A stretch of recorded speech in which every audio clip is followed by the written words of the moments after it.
여러분, 오늘 저녁 식탁에 어떤 반찬을 올리셨어요?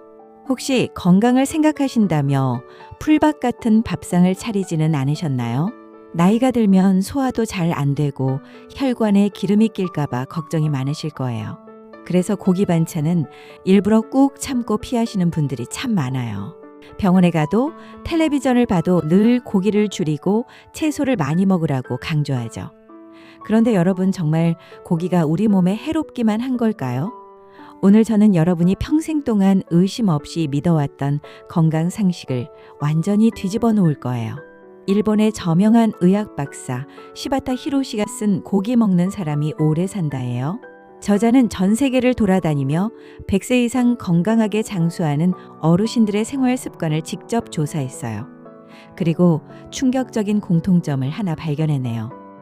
놀랍게도 건강하게 오래 사는 100세 노인들 중에는 채식주의자가 단 한 명도 없었다는 사실이에요. 오히려 100세가 넘어서도 정정하게 자기 발로 걸어 다니고 맑은 정신을 유지하는 분들은요, 하나같이 고기를 아주 즐겨 드시고 계셨어요. 나이가 들수록 육식을 끊어야 한다는 말은 완전히 틀린 말이었어요. 오늘 이 영상을 끝까지 보신다면 여러분의 내일 아침 밥상이 완벽하게 바뀌실 거예요. 시작하기 전에 구독과 좋아요 한번 눌러주세요. 자, 그럼 지금부터 고기가 어떻게 우리 몸을 살리는 기적의 명약이 되는지 그 비밀을 낱낱이 파헤쳐 볼게요. 첫 번째, 내 몸이 약해지는 진짜 이유를 찾다. 본격적인 이야기에 앞서 제 주변의 안타까운 경험담을 하나 들려드릴게요. 제 지인 중 한 분이 건강을 지키겠다며 어느 날부터 완벽한 채식을 선언하셨어요. 고기는 입에도 대지 않고 매일 콩과 두부, 신선한 채소만 드셨죠? 처음에는 몸이 가벼워지는 것 같다며 아주 만족해 하셨어요. 그런데 1년쯤 지나자 이상한 일들이 생기기 시작했어요. 얼굴에 주름이 깊어지고 피부는 푸석푸석해졌어요. 조금만 걸어도 다리에 힘이 풀려 주저앉기 일쑤였어요. 감기도 달고 사셨죠? 결국 병원에 가서 검사를 받아보니 심각한 영양실조와 근육 감소증이라는 진단이 나왔어요. 건강해지려고 고기를 끊었는데 오히려 몸이 망가져버린 거예요. 의사 선생님의 처방은 아주 간단했어요. 당장 고기를 챙겨 드시라는 것이었죠. 억지로 다시 고기를 드시기 시작한 지 몇 달 만에 그분은 예전의 활력을 되찾으셨어요. 이 이야기가 남일 같지 않으시죠? 혹시 여러분도 속이 더부룩하다는 이유로 살이 찔까봐 고기를 멀리하고 계시지는 않아요? 만약 이유 없이 기운이 없고 자꾸 우울해진다면요, 지금 당장 여러분의 식단을 의심해 보셔야 해요. 두 번째, 인류의 유전자가 증명하는 육식의 본능. 저자는 책에서 아주 명확한 역사적 사실을 하나 짚어줘요. 우리 인류의 유전자는 무려 4만 년 전부터 지금까지 거의 변하지 않았어요. 아주 옛날에도 100세까지 사는 사람은 분명히 있었어요.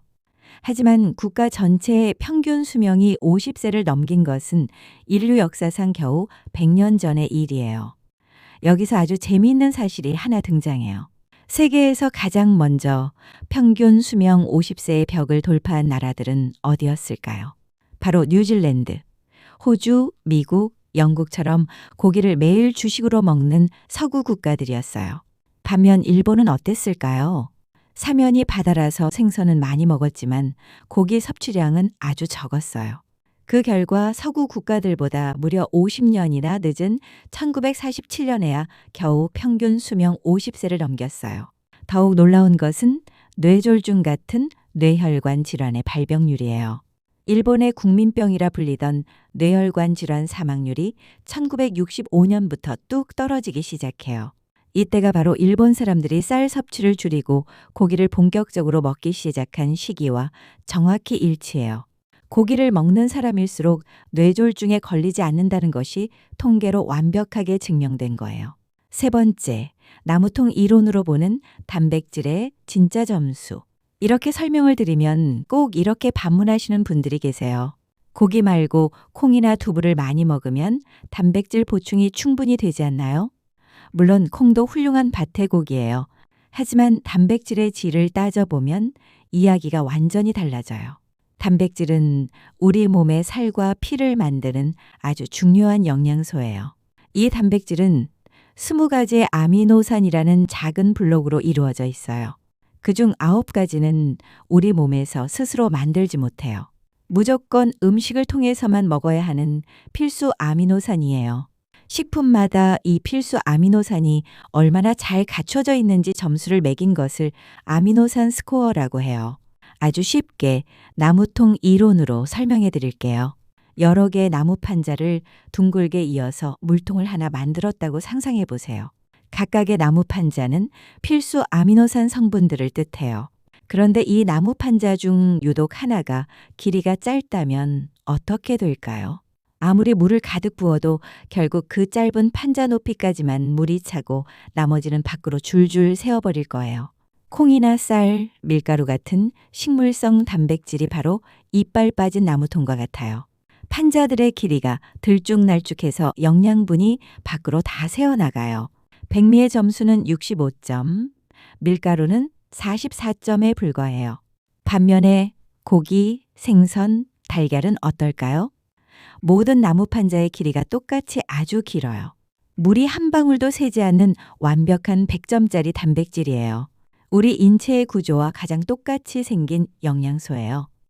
그래서 고기를 드셔야 우리 몸에 필요한 근육과 면역세포가 제대로 만들어져요. 100점짜리 단백질을 놔두고 식물성 단백질만 고집하면 찌꺼기를 처리하느라 오히려 간과 신장이 엄청난 스트레스를 받게 돼요. 네 번째, 고기가 우리 몸에 내리는 5가지 놀라운 기적. 자, 그렇다면 생선이나 달걀도 100점인데 왜 굳이 고기를 먹어야 한다고 강조하는 걸까요? 고기에는 다른 식품으로는 절대 대신할 수 없는 5가지 독보적인 능력이 숨어 있기 때문이에요.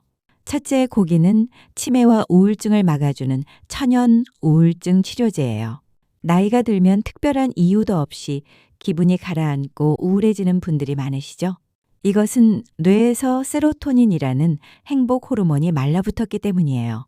이 세로토닌의 주 재료인 트립토판이 바로 고기 속에 듬뿍 들어 있어요. 약국에서 수면제를 찾기 전에 오늘 저녁에 당장 고기를 구워 드셔보세요. 둘째, 고기를 먹어야 오히려 지긋지긋한 뱃살이 빠져요. 고기를 먹으면 살이 찐다는 것은 정말 큰 오해예요. 우리 몸속에 쌓인 묵은 지방을 불태우려면 불을 붙이는 쏘시개가 필요해요. 그 역할을 하는 것이 카르니틴이라는 특수 성분인데요. 이 성분은 소고기, 양고기 같은 붉은 고기에 아주 풍부하게 들어있어요. 고기를 끊으면 지방을 태우지 못해서 오히려 살이 더 찌는 체질로 변해버려요. 셋째, 고기는 혈관이 늙는 것을 막아주는 강력한 방패예요. 고기 속에는 카르노신이라는 성분이 들어있어요.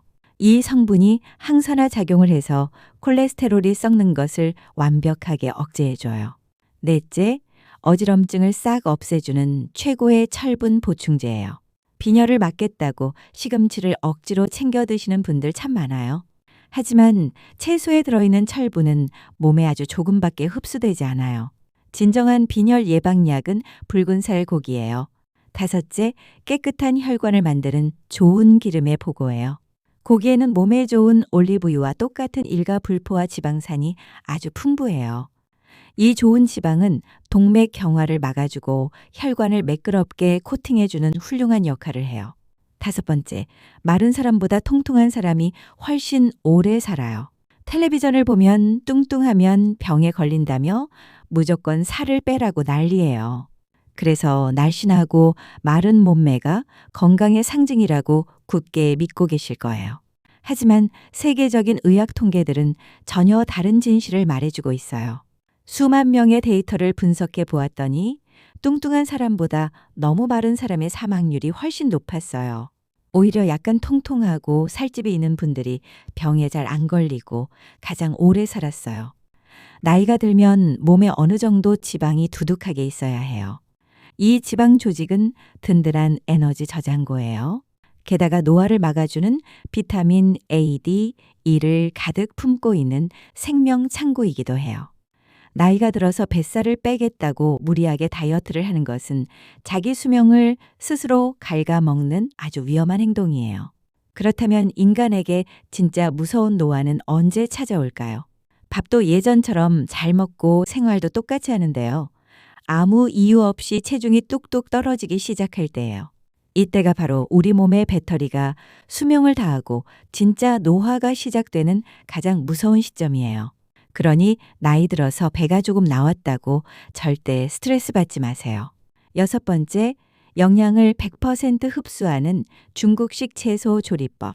고기가 이렇게 좋다고 해서 매일 고기만 드실 수는 없겠죠. 당연히 채소도 골고루 함께 챙겨 드셔야 해요. 그런데 이 채소도 먹는 방법이 따로 있다는 사실 알고 계셨어요? 요즘 텔레비전을 보면 샐러드나 쌈 채소를 생으로 우적우적 씹어 먹는 것이 유행이에요. 하지만 우리 시니어 여러분은 생채소를 가급적 피하시는 것이 좋아요. 식물은 야생에서 자기를 보호하기 위해 겉껍질에 아주 단단한 큐티클이라는 갑옷을 두르고 있어요. 이 갑옷은 우리 이빨로 그냥 씹어 먹어서는 절대 부서지지 않아요. 영양분이 흡수되지 않고 그대로 대변으로 빠져나가요. 이 단단한 갑옷을 깨고 속껍질에 숨은 진짜 영양소를 쫙 뽑아내려면 어떻게 해야 할까요? 바로 기름을 넉넉히 두르고 뜨거운 불에 볶거나 익혀 드셔야 해요. 중국 사람들이 기름진 음식을 그렇게 많이 먹고도 건강한 이유가 있어요. 중국 식당에 가보시면 생채소가 밥상에 올라오는 법이 절대 없어요. 무조건 불에 볶거나 푹 익혀서 내와요. 채소를 불에 익히면 부피가 아주 푹 줄어들어서 생으로 먹을 때보다 훨씬 많은 양을 편하게 드실 수 있어요. 소화도 쑥쑥 잘 되고 몸이 차가워지는 수족냉증도 완벽하게 막아줘요. 7번째, 당신의 수명을 늘려주는 걷기와 씹는 힘. 오래 살기 위해 고기만큼이나 중요한 것이 바로 올바른 운동이에요. 건강하게 오래 사시는 분들은 걷는 모습부터가 확연히 달라요. 보폭이 아주 넓고 걷는 속도가 힘차고 빨라요. 평소에 밖을 걸으실 때 의식적으로 가슴을 쭉 펴고 조금 더 넓게, 조금 더 빠르게 걷는 연습을 하셔야 해요. 하루 5,000보에서 6,000보 정도만 조금 빠르게 걸어보세요. 여기서 가장 중요한 핵심 꿀팁을 하나 드릴게요. 단백질을 챙겨 먹지 않고 걷기 운동만 죽어라. 열심히 하면 어떻게 될까요? 내 몸에 겨우 남아있던 근육마저 녹아서 쪼그라들고 말아요. 열심히 운동을 하셨다면 집에 오셔서 반드시 고기나 달걀을 챙겨 드셔야 해요. 먹지 않고 땀만 흘리는 운동은 운동이 아니라 내 몸을 망치는 가혹한 노동일 뿐이에요. 마지막으로 고기를 맛있게 드시려면 치아 건강이 가장 기본이에요. 고기를 꼭꼭 씹어 넘길 수 있는 턱에 힘이 있어야 전신 건강이 유지돼요. 잇몸이 붓거나 이가 흔들린다면 당장 치과부터 달려가세요. 자연 치아를 살리기 힘들다면 빨리 틀니를 맞추거나 임플란트를 하셔야 해요. 건강한 치아로 고기를 힘차게 씹어 드시는 것, 그것이 최고의 건강 투자예요. 여러분, 오늘 제가 들려드린 이야기 어떠셨어요? 평생 동안 굳게 믿고 계시던 건강 상식들이 좀 시원하게 깨지셨나요? 고기를 잘 챙겨 드시고 건강하게 장수하시는 분들은 아파서 병상에 누워있는 기간이 아주 짧아요. 돌아가시기 직전까지 자기가 할 일을 스스로 하며 꼿꼿하고 당당하게 살아가세요. 100세가 넘은 장수 어르신을 만나는 것만으로도 젊은 사람들은 엄청난 마음의 위안과 삶의 희망을 얻는다고 해요. 여러분이 아프지 않고 건강하게 그 자리에 우뚝 서서 계셔 주시는 것. 그것 자체가 이 나라와 우리 사회에 엄청난 기여를 하는 거예요. 오늘 당장 정육점에 들러서 윤기가 좌르르 흐르는 고기 한 근을 넉넉히 사오시는 건 어떨까요? 치아가 안 좋으시다면 얇게 썰어 부드럽게 재운 불고기도 좋고요. 푹 삶아 야들야들한 수육도 아주 좋아요. 기름에 살짝 볶아낸 따뜻한 채소를 곁들여서 든든하고 맛있는 저녁 식사를 꼭 챙겨 드시길 바래요. 오늘 이야기 중에서 어떤 부분이 가장 마음에 와닿으셨어요? 댓글로 여러분의 경험을 남겨주세요. 오늘 영상이 도움이 되셨다면 구독과 좋아요 꾹 눌러주세요. 그리고 주변에 밥맛 없다고 식사 대충 때우시는 소중한 지인분들께 이 영상을 공유해 주세요. 지금까지 여러분의 몸과 마음을 챙겨드리는 좋은 책방이었어요. 감사합니다.